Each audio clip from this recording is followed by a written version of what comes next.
Hello everyone, आज हम start करेंगे एक नए टॉपिक के साथ। सीईटी का टॉपिक है ये, बहुत ही इम्पॉर्टेंट, बहुत बार रिपीट भी होता है यूनिवर्सिटी एग्ज़ाम्स में। And the topic is communication. तो सबसे पहले हम स्टार्ट करते हैं डेफिनेशन से। What is communication?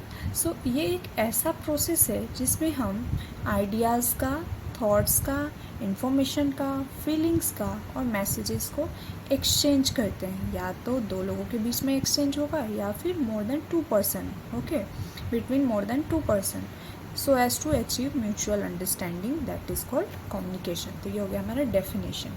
क्या हो गया डेफिनेशन में? So it is the process of exchanging the information, ideas, thoughts, feelings and messages between two or more than two people to achieve a mutual understanding, that is called communication। ठीक है, simply अगर बोले तो ये क्या हो गया, ये एक ऐसा मीन हो गया जिसमें हम मैसेज को सेंड करते हैं, रिसीवर रिसीव करेगा, ठीक है, और एक अंडरस्टैंडिंग डेवलप होगी mutual, that is called definition of जो है वो कम्युनिकेशन हो गया वो। What are the importance? Nursing में अगर हम बात करें कि इनकी इम्पॉर्टेंस क्या है तो क्या क्या है, सबसे पहले आता है थेरेप्यूटिक रिलेशनशिप इस्टेब्लिश्ड होता है। तो ये थेरेप्यूटिक रिलेशनशिप इस्टेब्लिश करेगा between nurse and patient, okay. तो ये हो गया हमारा पहला। दूसरा आता है पेशेंट एजुकेशन प्रोवाइड करने में हेल्प होता है, लाइक पेशेंट को कुछ एजुकेट करना है तो वहाँ पे ये हेल्पफुल होगा, ठीक है। Then helps in understanding the patient need. If nurse communicate with patient तो उसको पता चलेगा कि हाँ क्या नीड है, ठीक है। तो ये हो गया तीसरा पॉइंट। देन आता है helps in giving clear instruction. तो इनकी मदद से आप प्रॉपर जो है वो क्लियर इंस्ट्रक्शन दे सकते हो। इसके अलावा मिसअंडरस्टैंडिंग और एरर्स जो है वो रिड्यूस होते हैं। कंटिन्यूटी ऑफ केयर होता है। अगर इन सब के अलावा बात करें तो आप अदर जो टीम मेंबर्स हैं, हेल्थ केयर टीम मेंबर्स, उनके साथ आप जो है वो कोऑर्डिनेट करोगे। अगर आप इफ़ेक्टिव कम्युनिकेट करते हो तो आप प्रॉपरली कोऑर्डिनेट करोगे, ठीक है। इसके अलावा आप जो है वो एक्यूरेट रिकॉर्ड्स मेंटेन कर सकते हो। जो पेशेंट है, फैमिली मेम्बर्स हैं, उनको इमोशनल सपोर्ट दोगे, ठीक है। एंड ओवरऑल इन सब से क्या होगा कि जो हेल्थ आउटकम है वो बेटर होगा। So these are the importance of communication in nursing. Then there is process of communication. पहले मैं एक एक पॉइंट बता देती हूँ क्या क्या है, उसके बाद हम प्रोसेस को देखेंगे। सबसे पहले हम देखते हैं सेंडर क्या होता है। सेंडर वो पर्सन होता है जो कि कम्युनिकेशन को इनिशिएट करेगा, ठीक है, एंड इनके पास वो इन्फॉर्मेशन होगा जो इनको शेयर करना है। तो सेंडर क्या हो गया, the person who initiates the communication and has information, that is called sender. Then what is encode? Encoding is the process of converting an idea और थॉट्स इनटू वर्ड। मतलब जो सेंडर के पास आइडिया था, जो thought था, उसको अब क्या कर रहा है सेंडर, एक वर्ड में लेके आएगा, ठीक है, या फिर सिम्बल्स या फिर जेस्चर्स, किसी भी तरीके से जो है वो लेके आएगा, कन्वर्ट करेगा अपने थॉट्स को, आइडियाज़ को, तो उसको इनकोडिंग बोलेंगे। एंड देन मैसेज क्या हो गया, जो भी इंफॉर्मेशन, आइडिया है जिनको कम्युनिकेट करना है वही मैसेज हो जाएगा। चैनल क्या हो जाएगा, वो मीडियम हो जाएगा, वो मेथड हो जाएगा जिसके थ्रू मैसेज ट्रांसमिट होने वाला है। जैसे कि वर्बल हो सकता है, रिटन हो सकता है, टेलीफोन के थ्रू हो सकता है, ईमेल के थ्रू हो सकता है, जेस्चर्स के थ्रू हो सकता है। तो वो गया हमारा चैनल। देन रिसीवर क्या होता है, जिसके पास मैसेज जाएगा वो रिसीवर हो जाएगा। डिकोडिंग क्या हो जाएगा, जो रिसीवर जो है जैसे वो इंटरप्रेट करेगा जो भी मैसेज भेजा गया है और अंडरस्टैंड करेगा, that is called decoding. And then comes the feedback. तो फीडबैक में क्या होगा कि जो रिसीवर है वो क्या करेगा, रिस्पॉन्स बैक करेगा, तो उसको फीडबैक बोलेंगे। तो हमें समझ में आया क्या है एलिमेंट्स। अब हम देखते हैं प्रोसेस। सबसे पहले सेंडर वो इंसान हो गया, हमने पहले ही बात किया। सेंडर क्या हो गया, तो वो पर्सन हो गया जो इनिशिएट करेगा कम्युनिकेशन को। तो सेंडर ने क्या किया, मैसेज को इनकोड किया, ठीक है।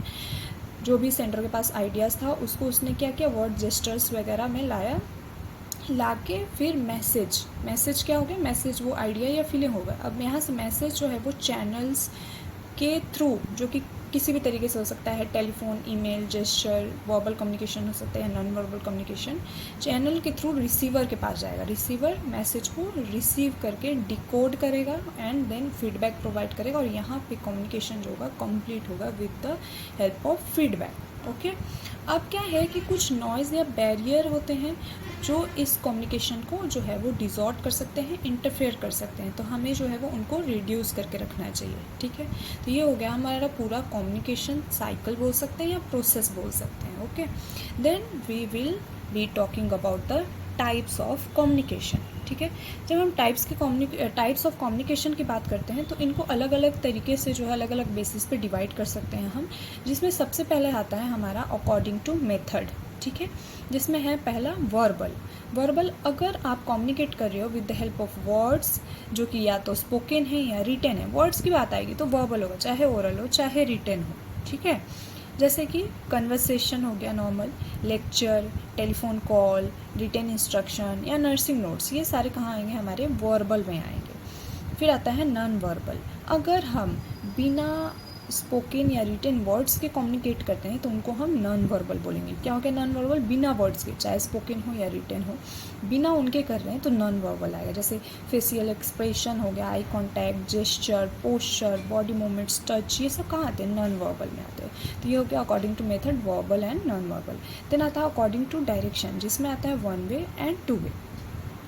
अब वन वे कम्युनिकेशन क्या होता है, तो अगर इन्फॉर्मेशन जो है वो सेंडर से रिसीवर तक फॉलो तो कर रहा है लेकिन कोई इमीडिएट रिस्पॉन्स नहीं मिल रहा है सेंडर को, तो उसको बोलेंगे one way communication.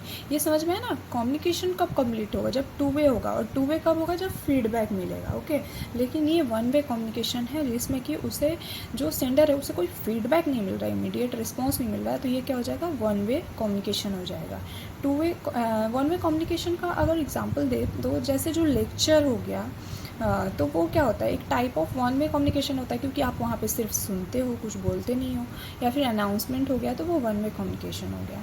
To way communication में क्या होगा कि इन्फॉर्मेशन जो है वो फ्लो करेगा from the sender and receiver, और साथ में हमें यहाँ फीडबैक भी मिलेगा, तो वो टू वे कम्युनिकेशन हो गया। जैसे कि अगर कोई नर्स किसी पेशेंट के कंडीशन को पेशेंट के साथ ही डिस्कस कर रही है, तो वो क्या होता है, discussion is a type of two way communication, ठीक है। तो ये हो गया according to direction, that is one way communication and two-way communication. Then comes our according to the formality. Formality के हिसाब से आता है formal and informal. सबसे पहले हम देखते हैं फॉर्मल कम्युनिकेशन क्या होता है। तो अगर कम्युनिकेशन एक ऑफिशियल चैनल या फिर ऑर्गेनाइजेशनल स्ट्रक्चर को फॉलो करेगी तो हम बोलेंगे कि वो कैसा कम्युनिकेशन है, फॉर्मल कम्युनिकेशन है, ठीक है। जैसे कि जो नर्स है और नर्सिंग सुपरिटेंडेंट है उसमें ऑफिशियल चैनल्स के थ्रू अगर बातचीत हो रही है तो वो कैसा कम्युनिकेशन हो गया, फॉर्मल कम्युनिकेशन हो गया। इनफॉर्मल कम्युनिकेशन कैसा हो गया, अगर जो है वो आउटसाइड ऑफिशियल चैनल बात हो रहा है तो वो क्या हो जाएगा, हमारा इनफॉर्मल कम्युनिकेशन हो जाएगा। जैसे स्टाफ आपस में बात करें इनफॉर्मली तो वो इनफॉर्मल कम्युनिकेशन हो गया। देन अकॉर्डिंग टू रिलेशनशिप और लेवल ऑफ कम्युनिकेशन, इसमें आता है हमारा इंटरपर्सनल, ग्रुप, पब्लिक एंड मास। सबसे पहले बात करते हैं intrapersonal. Intra means with in, personal means खुद। तो इंट्रापर्सनल कम्युनिकेशन जो हम खुद के अंदर बात करें, दैट इज़ कॉल्ड इंट्रापर्सनल। जैसे कि एक नर्स खुद ही सोच रही है पेशेंट के प्रॉब्लम को कैसे मैनेज करना है, तो that is a type of intrapersonal. Then what is interpersonal. Interpersonal अगर दो लोगों के बीच में बात हो रही है, जैसे दो नर्सेज आपस में बात करें, that is interpersonal. Then comes the group communication. अगर कम्युनिकेशन एक ग्रुप मेंबर के साथ, लाइक मेंबर्स ऑफ ग्रुप के साथ हो रही है, that is called group communication. Like case जो हम केस डिस्कस करते हैं nursing students, that is a type of group communication. Then comes the public communication. अगर एक पर्सन लार्जर ऑडियंस के साथ कम्युनिकेट करता है, that is called public communication, जैसे हेल्थ एजुकेशन प्रोग्राम हो गया। Then comes the mass communication. अगर लार्ज और वाइडली डिस्ट्रीब्यूट ऑडियंस जो है उनके थ्रू कम्युनिकेशन हो रहा है, that is called mass communication, ठीक है। जैसे हम टेलीविजन, रेडियो, न्यूज़पेपर के थ्रू जो भी कम्युनिकेट करते हैं, ओके।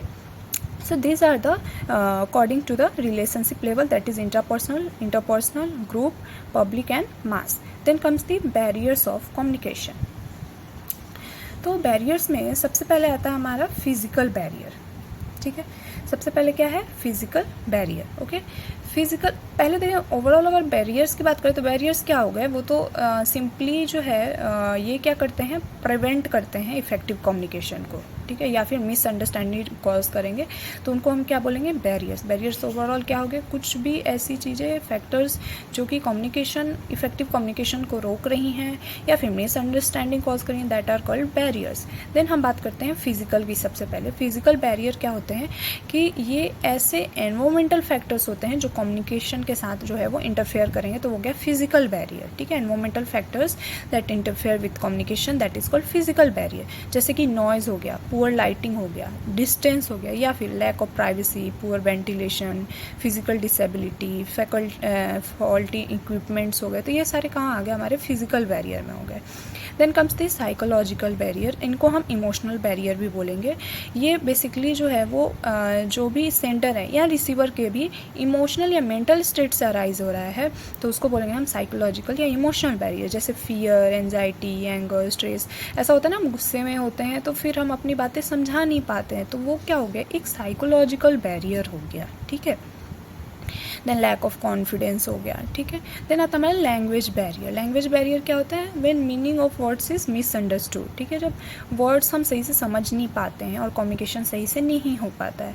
इसमें क्या हो जाएगा, जैसे डिफरेंट लैंग्वेज हो गया, पुअर वोकेबुलरी हो गया, मिस प्रोनाउंसिएशन हो गया, ठीक है, या फिर कन्फ्यूजिंग वर्ड्स हो गए। तो ये कैसे हो जाएंगे, हमारे हो जाएंगे ये लैंग्वेज बैरियर, ठीक है। जैसे कि इमेजिन जो नर्स है वो पेशेंट को कुछ एक्सप्लेन कर रही है प्रोसीजर, और वहाँ पे बहुत मेडिकल टर्म्स यूज़ कर रही है, तो वो वहाँ पे लैंग्वेज बैरियर हो जाएगा, वो तो पेशेंट समझ नहीं पाएगा।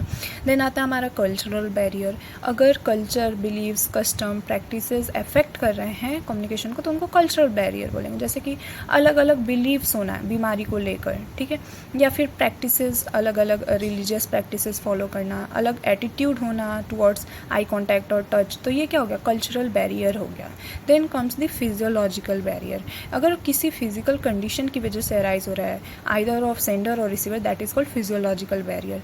जैसे कि अगर पेशेंट को या फिर जो भी पर्सन है सेंडर या रिसीवर में से, उसको पेन है, फटीग है, इलनेस है, कुछ विजुअल स्पीच इम्पेयरमेंट है, तो वो सारा कहाँ चला जाएगा, हमारा हो जाएगा ये सब फिजियोलॉजिकल बैरियर में हो जाएगा, ठीक है। देन आता है ऑर्गेनाइजेशनल बैरियर। अगर विद इन ऑर्गेनाइजेशन प्रॉब्लम होने की वजह से कम्युनिकेशन नहीं हो पा रहा है तो उसको क्या बोलेंगे, हम बोलेंगे उसको ऑर्गेनाइजेशनल बैरियर। जैसे कि लोगों के जो भी ऑर्गेनाइजेशन है उनके अंदर कोई कोऑर्डिनेशन नहीं है सही, तो वो फिर प्रॉब्लम क्रिएट करेगा। या फिर बहुत हेवी वर्कलोड हो गया, पूरा स्ट्रक्चर ऑफ ऑर्गेनाइजेशन हो गया, या फिर ऑर्गेनाइजेशन वाले जो है वो अनक्लियर जो है वो मैसेजेस या फिर अनक्लियर जो है इंस्ट्रक्शन दे रहे हैं, तो all this will comes under the organisational barrier. So this are the barriers, that is physical, psychological, language, cultural, physiological and organisational. Then comes how are you going to overcome this barriers. तो हमेशा आपको याद रखना है, जब भी आप communicate करते वक्त आपको सिंपल और क्लियर लैंग्वेज का यूज़ करना है, एक्टिवली लिसन करना है, एनवायरमेंटल नॉइज़ को रिड्यूस करना है, क्वेश्चनिंग इनकरेज करनी है। उससे क्या होगा, कन्फ्यूज़न रिड्यूस होगा, फीडबैक से पता चलेगा कि हाँ कम्युनिकेशन इफेक्टिव था, इम्पैथी रखनी है पेशेंट के लिए, ठीक है।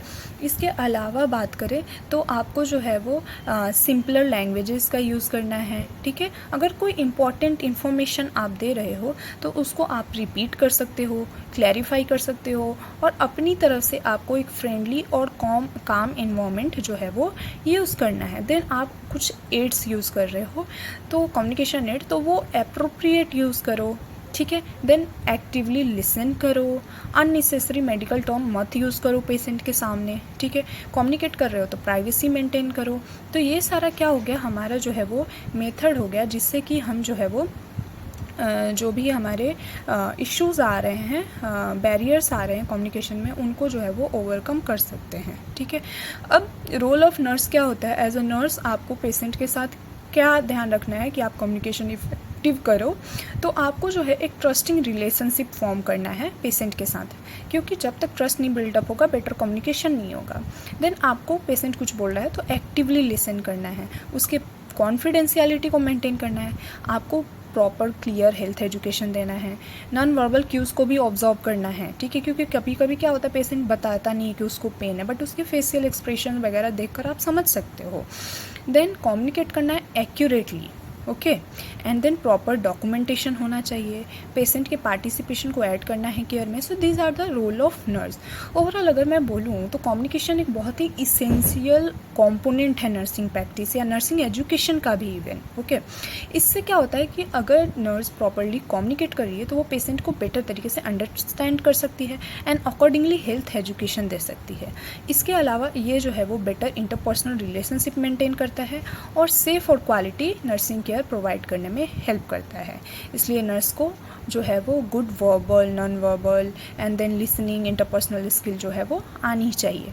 सो this are the basically communication overall. हमने क्या क्या देखा, ये डेफिनेशन देखा, इंपॉर्टेंस देखा, देन हमने देखा प्रोसेस जिसमें कैसा है, सबसे पहले सेंडर मैसेज को इनकोड करेगा, मैसेज को सेंड करेगा, चैनल के थ्रू रिसीव होगा एंड रिसीवर रिसीव करके उसको डिकोड करेगा एंड देन फीडबैक प्रोवाइड करेगा। With feedback the communication will be completed. And then हमने टाइप्स देखा according to method, verbal, non verbal, according to direction, one way, two way, according to formality, formal, informal, according to relationship और level, interpersonal, group, public and mass communication. Then हमने देखा barrier जिसमें आ गया physical, psychological, language, cultural, physiological, organisational and then हमने देखा overcome कैसे करना है।